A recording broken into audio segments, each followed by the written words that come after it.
All right.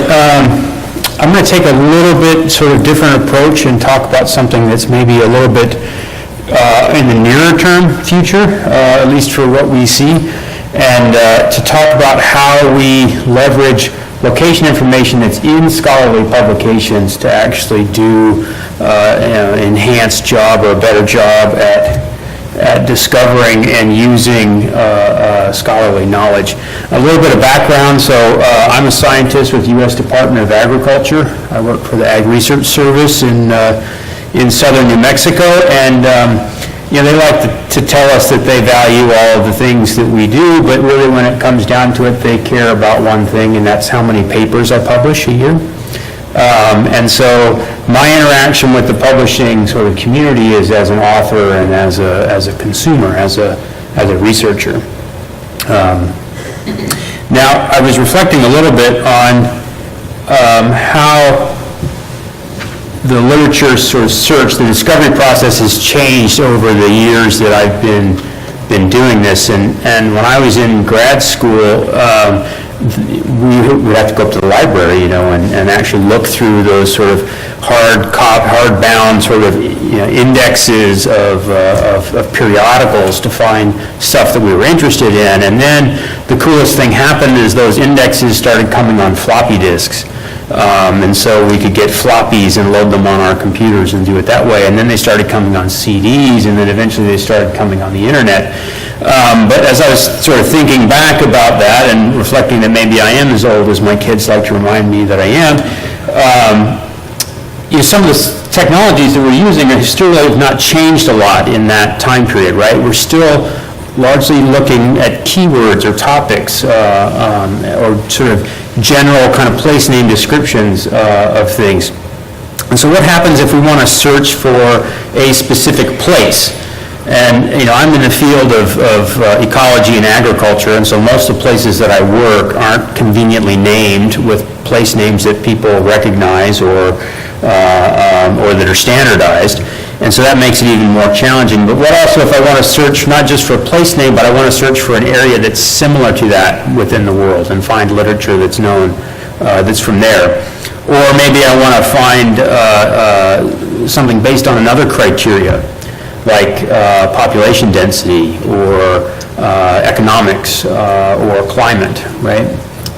These things really challenge our kind of traditional notions of discovering literature, and they drive us to location data and using location data in that search. And so here's an example that I did. Again, I work in the southwestern U.S. In the Chihuahuan desert down there, and so just for fun, we did a literature search for articles on the Chihuahuan desert. We found about 1,000 articles of those. We could map about 800 of them, and you can see the result. Only about 40% of those articles actually occurred in the Chihuahuan desert. What this doesn't catch is that there's hundreds of articles that are in the Chihuahuan desert that didn't use those keywords, and so they didn't show up in my search. And so I think this sort of highlights some of the issue that we're dealing with here. And so here's what's going on, right? If I have a question that I put to a literature discovery tool, right now I'm working off of a theme of keywords for general place name, and I get a body of results for that, okay? And these results are relevant to the theme that I'm interested in, but they're not necessarily relevant to the location or the specific instance place that I'm interested in, okay? If we add sort of location to our search, then all of a sudden I can get directly to that body of knowledge that's relevant to my specific place. But the other sort of cool aspect about this is if we're really dealing, like we saw this morning with this Digital Library of America, if we're really dealing with georeferenced sources, then not only can I search on my specific location, but I can also define what similar means, and I can search off of that. Okay, so I get the stuff that's relevant to my area and the stuff that's relevant to similar areas as well. I want to clarify just two things here right at the beginning. First is that I'm talking about searching by location. There are a number of kind of really neat efforts that are out there right now to add like interactive maps to the sort of publishing experience. I know Elsevier has their map of the future, or article of the future, where you can submit supplemental files. I have an article in press with an Elsevier journal right now, and they asked for a supplemental map file for that article. And so when it comes out, if you go to the web page, there'll be a little map that shows where the study was done. That's really cool. I think there's some really neat value to that. What I'm talking about is being able to aggregate all that information together and to search, to discover information, discover those articles by that location information. The second thing is that I want to clarify that I'm talking about mapping the study area locations themselves, not author affiliations. I've seen some efforts out there that map author affiliations, and this is a map of some of my articles, and this just, I think, highlights the fact that if you know where I live, it doesn't really tell you anything about where I work, right? Okay. I think there's really great opportunity for leveraging the location information that's in the articles. Now, these statistics will vary by discipline. I'm most familiar with agriculture and ecology literature, and about 90% of the articles that are published we found have some kind of location information in there that we could use to geotag or to map that article. And of those, about 60% of them are actually reporting coordinates, and the coordinates we can grab and we can just map directly. So there's a lot of potential here for this. The way that we've done, or the way that this has been used mostly to date, has been what we call the georeferenced bibliography. And this is basically, somebody collects a bunch of articles relative to a topic, and they go through and they map all these articles and they create products for them, and maybe they write a paper about it, or there's some sort of analysis or interpretation of what's going on. There are a number of these things out there. The example on the right is for the neglected tropical diseases, a class of infectious diseases. And so it's a neat effort that was put together for that. But there you can see a bunch of other sort of examples of these things. The problem with the georeferenced bibliography is, for the most part, these are really sort of high investment exercises. It takes a lot of effort for somebody to pull these things together. You need copious amounts of slave labor, or we call them, graduate students, we call them indentured servants. It's really the same kind of thing, right? And so these things are difficult to sustain long term. There are a number of these things that were really great products that were put together, a lot of impact from them, and they've died on the vine. So we were looking for an approach to doing this that's more sustainable and that'll grow sort of over time. The georeferenced bibliography gets us sort of partway down the road, but it doesn't take us all the way there. We're really, in the end, after this idea of knowledge transfer, right? And I'll give you an example from my work. So we do a number of projects in Southern Africa relative to sustainable agriculture. And there's huge problems in Southern Africa with widespread soil erosion that causes sort of loss of landscape productivity and desertification, okay? Problem is, we don't know a whole lot about Southern Africa per se, right? And these deserts and rangelands there. There's not a lot of formal study that's been done. But guess what? We have done a lot of study in southern New Mexico, right, which is where I work. And there's some kind of timer here. The rangelands that are in southern New Mexico are very similar in terms of the soils and climate to Southern Africa. If we know that, if we can define that, then we can find the knowledge from the Southwest that's relevant then to Africa. And so this is kind of what drove us to creating Journal Map as a product.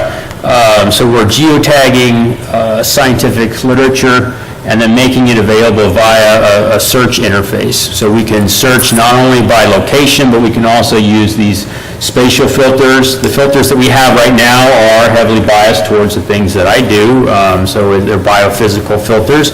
But we can filter by those to define similar areas and then search within those as well. The challenge is, how do we actually get that location information out of the articles so that we can use it? I showed, that there's a lot of location information in there, but it's really not well formatted, right? And so here's just some examples of the challenge that we're dealing with. We have a number of different formats for coordinates that are in the articles. Sometimes we only have place name descriptions, and those aren't sort of well formed either. And then sometimes we'll have our location information in text, sometimes it'll be in tables, sometimes in figures, okay? And by the way, I should point out too that I'm not skewering anyone here unnecessarily. All four of these examples are from articles that I've published, and so I'm as much of the problem as anybody else, right? So we need to figure out how we actually deal with this information. The way we've done it for Journal Map is an article geotagging workflow that we've created, where we're extracting those locations from the text. We're using a pattern matching algorithm or set of algorithms that we developed. We can recognize about 80 different formats for the coordinates and have really good recall pulling those out. We've been playing around with place name recognition. We heard some about that this morning in the keynote address. We've actually found that this is really, really challenging for scholarly literature because this typical scientific article is just chock full of totally irrelevant place names. And some of them are just like these publishing anachronisms too. The one that really gets me is if I use a field spectrometer as part of my research and I write that up in my methods section, then it's like I give the name of the thing and then and the company, and then like in parentheses I put like the city and state where, like I'm going to write them a letter or something, okay? It's like, why do we still do these things? So we need to figure out how to filter out sort of all the irrelevant place names to get to the relevant ones to make that really a viable solution. So what we have right now is what I would characterize as a semi-automated way of doing the geotagging, where we're grabbing the ones that we can based off of the coordinates. We're doing some sort of assisted place name recognition with the others, and then at the end of the day, there's always going to be a bucket of them that one of our indentured servants has to go through and look at manually, right? The other problem that we run into is that we have errors. In Journal Map, we're running about 2 to 5% error rate, and these are the obvious things, like somebody puts a latitude that's greater than 90 degrees, right? Or it's a land study and it shows up in the middle of the ocean. Okay, these are the easy ones that we can find, right? There was another study done that found that about 20% of the time, the coordinates that were listed in the article didn't match the place name that was given in the article, okay? I think that number's probably pretty high for, general, but for the set of studies that they were looking at, that's what they found. So this is sort of where I see that we're at. Right now, this process of article geotagging that we're doing, I really see as sort of a backward-looking or sort of a backward-moving thing. We're going to need to do these things in order to capture the content that's already been published. And the further back we go with that content, the more we're going to have to rely on this manual geotagging efforts. But to address this sort of issue or the question of scalability that was also brought up this morning in the keynote, if we really want to do that and be serious about location-based searching for literature, we're going to need to implement some standards for that. If we have location reporting standards, then this idea of geotagging becomes much, much more efficient. So in terms of standards, what am I talking about? I think there's really sort of three things that we should tick off right away. One is to come up with some approaches for how we're actually going to report locations and either encourage or require, I'd love to say, authors to actually do a better job at what they're reporting and how they're reporting it. We've made some good progress on this with Taylor and Francis in terms of writing some instructions for authors. The publisher Pensoft also has some basic instructions for authors in terms of how to report locations. The ability to include supplemental files, Google Earth, files, other things, is also a great step forward here. We need to be validating this location information at submission so that we don't have this problem of publishing errors down the road. And then the third thing that I think is really critical is to encode these locations in the metadata and in the article XML so that it's much easier to extract back out and to use in this sort of search engine approach. just give you some examples. What can we do with this? So here's a sage grouse is a bird in the western U.S. It's been proposed as being listed as threatened. If we have a comprehensive set of articles that are geotagged for this, we can start to look at how the knowledge of this bird, the distribution of that knowledge has changed over time, and start to look at things like, okay, well, we can pick out every one of the major research institutions and the research stations there. You know, we know a lot about it from Southern Oregon, but why don't we know a lot about it from Eastern Nevada? Besides the fact that it's really bleak there, and no one would really want to go there. But here's another example. This is actually a group out of University of Maryland, Baltimore County here. Earl Ellis's group, the GLOBE Project. This was designed as an analytical tool to help researchers pick studies that would be good candidates to do like a meta-analysis. Okay? So you have a set of articles that you've picked, you've geotagged those, you define some criteria, and then this tool looks at how representative those studies are of that larger area you picked based on your criteria. And so the little red areas mean that your articles are underrepresented of the red area, and your articles are overrepresented based on the blue area. This is powerful stuff here. Okay, and not only does it help us sort of pick the studies that we would use for some sort of synthesis analysis, but it also might give us some sort of indication of the limits of the inference that we can make in that kind of context. So, I mean, I'm a biased party here. I see great value in the ability as a researcher, as a scientist, to search for literature, to discover knowledge based on location and based on similarity to other areas. I think we've made some great strides in this. I think given the sort of interest that people have had, I think there's some real sort of breakthroughs and headway that we'll see here in the next couple of years. And I'd love to talk to anybody about this if they're interested in it. So thanks.